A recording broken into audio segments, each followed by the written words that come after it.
prvá MLM spoločnosť, ktorá priniesla na trh hubu Ganoderma a líder na trhu s hubou Ganoderma medzi MLM spoločnosťami.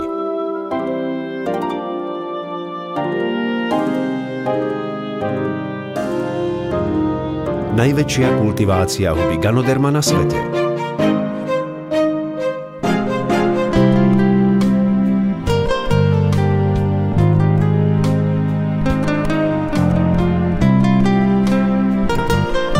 Vlastná kultivácia, vlastné výrobné závody, vlastná distribučná sieť. Viac ako 100 druhov výrobkov vyrábaných vo vlastných závodoch. Potraviny a nápoje, doplnky stravy, kozmetika.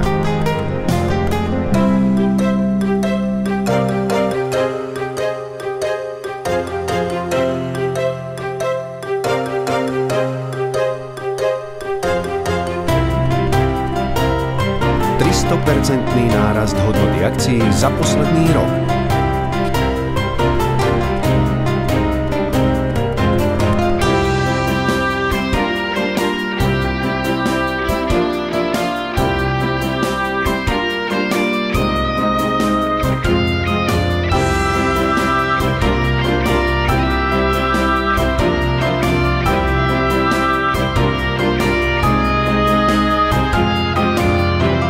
Dvadsiata 8. najväčšia MLM spoločnosť podľa DirectSellingNews.com 2011. Koncept budovania obchodu jeden svet, jeden trh.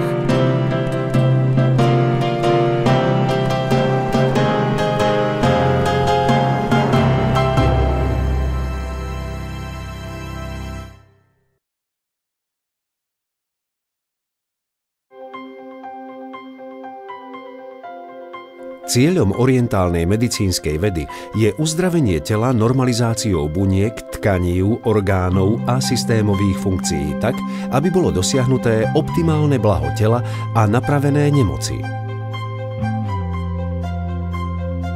Najjednoduchší spôsob, ako dosiahnuť homeostázu, je užívať hubu Ganoderma, ktorá patrí do čeľade Ganodermatacea. Je to huba, ktorá napriek tomu, že sa používa v Číne 2500 rokov, bola donedávna dostupná len pre najvyššiu spoločenskú triedu. Na základe tisícov rokov skúseností je známe, že jej zložky normalizujú fyzické procesy, zvyšujú vylučovanie toxínov a podporujú funkciu imunitného systému tela. Ganoderma je používaná v klinickej praxi ako súčasť medicíny. Západná medicínska veda taktiež zaznamenala výsledky v riešení onemocnení spôsobených rastom abnormálnych buniek. Vedecké výsledky dokazujú účinky huby Ganoderma ako ochrancu pečene, jej antibakteriálne a protivírové účinky, ale huba má významné výsledky aj pri regulácii krvného tlaku, cukru v krvi a tuku v krvi. Ale ako sa nám podarí, aby sa huba Ganoderma stala časťou nášho každodenného života? Príbeh úspechu kávy sa začal v 15. storočí. Od tých čias je káva známa pre svoje povzbudzujúce a osviežujúce účinky. Po niekoľkých desaťročiach sa rozšírila kultúra kaviarní a zbytok je história. Na základe ďalších výskumov by sme sa mali pozrieť na kávu z nového zorného uhla. Ukázalo sa, že vďaka vysokému obsahu antioxidantov nielenže káva nie je nezdravá, ale má pozitívne účinky na telo. Štúdie dokazujú, že hlavná účinná látka obsiahnutá v káve, kofeín, v niektorých prípadoch spomaľuje rast abnormálnych buniek. Okrem toho zvyšuje fyzickú kondíciu. Zvyšuje účinok liekov proti bolesti a v prípade, že je konzumovaná primerane, znižuje riziko mnohých ochorení, medzi inými riziko ochorení súvisiacich s hrubým črevom a pečeňou.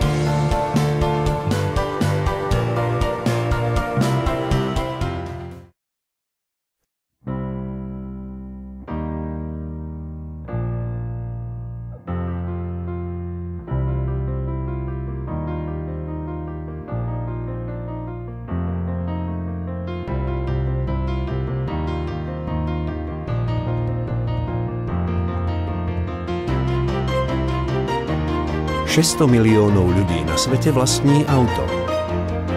Facebook má viac ako 800 miliónov registrovaných užívateľov. Asi 1 miliarda ľudí hovorí anglicky.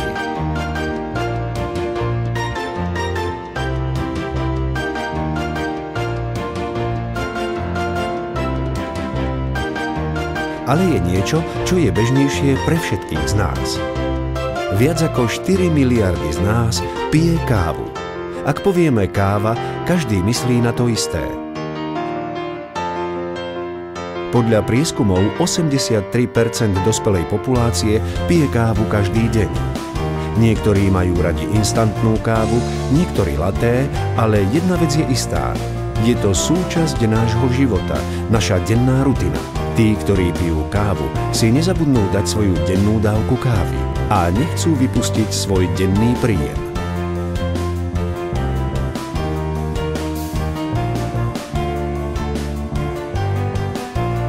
Nemusia. Jediná otázka je: želajú si vyskúšať inú kávu a cítiť rozdiel?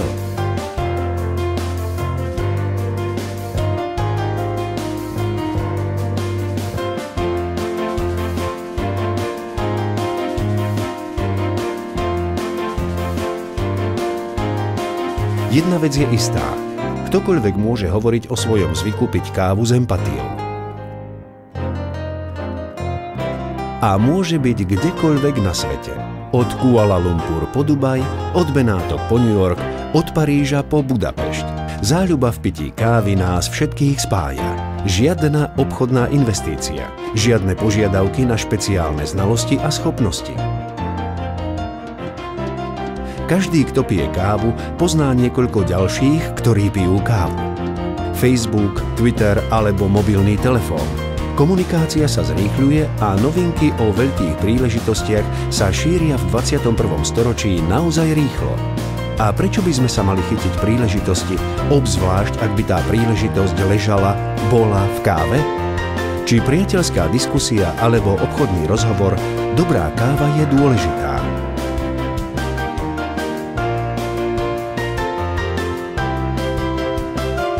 Pripoj sa k tým z 3 miliárd ľudí pijúcich kávu, ktorí si uvedomili príležitosť ležiacu v káve. Prečo by si sa nepodelil o zisk z tohto obratu?